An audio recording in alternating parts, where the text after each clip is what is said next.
This piece of paper may be the evidence the Federal Reserve has been looking for to justify an interest rate cut. But the downside of this piece of paper is things are not looking good for American workers. And as a result, President Trump is lashing out. So let me explain.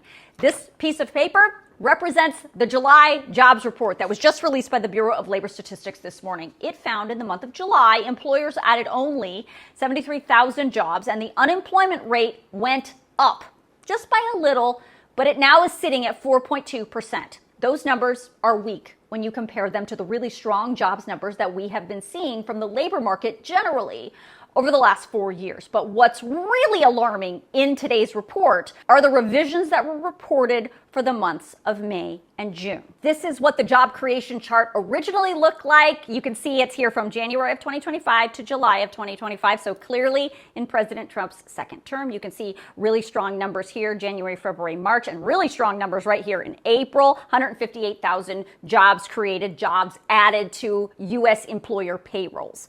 But after more data came in from those very same U.S. employers for the months of May and June, today the Bureau of Labor Statistics said the chart actually looks more like this, with only 19,000 jobs actually added to payrolls in May of 2025 and 14,000 jobs added to payrolls in June of 2025. That is a total of 258,000 fewer jobs than we originally thought. That is the worst 3 months we have seen for the U.S. jobs market since the pandemic. Now, before I go any further, I want you to think, what happened in April that could have caused U.S. employers to pull back this much? Spoiler alert, it wasn't interest rates, because interest rates haven't changed in these months. They've been the same.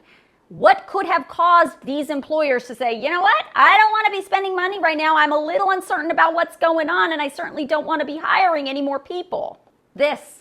President Trump's Liberation Day was on April 2nd. That was the day he first announced all those reciprocal tariffs on the world. Those tariffs and the uncertainty around the tariff policy has caused turmoil for American companies. And when American business owners are uncertain about what's going to happen in the future, they do not spend money and they do not hire. Those are just the facts. Now, let's talk about the politics of this. Today's numbers do not fit with the narrative that President Trump wants to tell. You've heard him say over and over for months that the U.S. economy is the hottest in the world and that we had a dead country until he came into office. And he's been using, among other things, the jobs numbers to justify his claim. So when the revision came out this morning, he was not happy. And he responded not by addressing the actual numbers, but instead by firing the messenger. Trump fired the person responsible for today's numbers, the head of the Bureau of Labor Statistics, a woman who has worked for the government for years, was appointed by President Biden, yes, but was confirmed overwhelmingly by a bipartisan group of senators in January of 2024, including a yes vote from then Senator J.D. Vance. Trump said she was rigging these jobs numbers to make him look bad.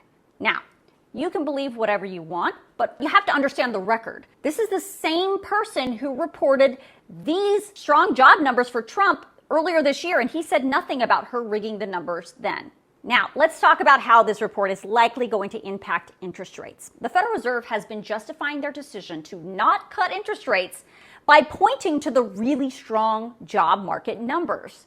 But they were going off of these numbers, not these numbers. Now, the jobs report isn't the only report that the Federal Reserve uses to decide what to do with interest rates, but this is a significant one, especially since they keep pointing to the strong jobs market. This new jobs report will likely be a major factor when they meet again in September. Most people believe that the Fed will absolutely cut interest rates at that September meeting. If you want to read today's job report for yourself, I will email it out to you in my Facts HQ email tonight, so make sure you sign yourself up.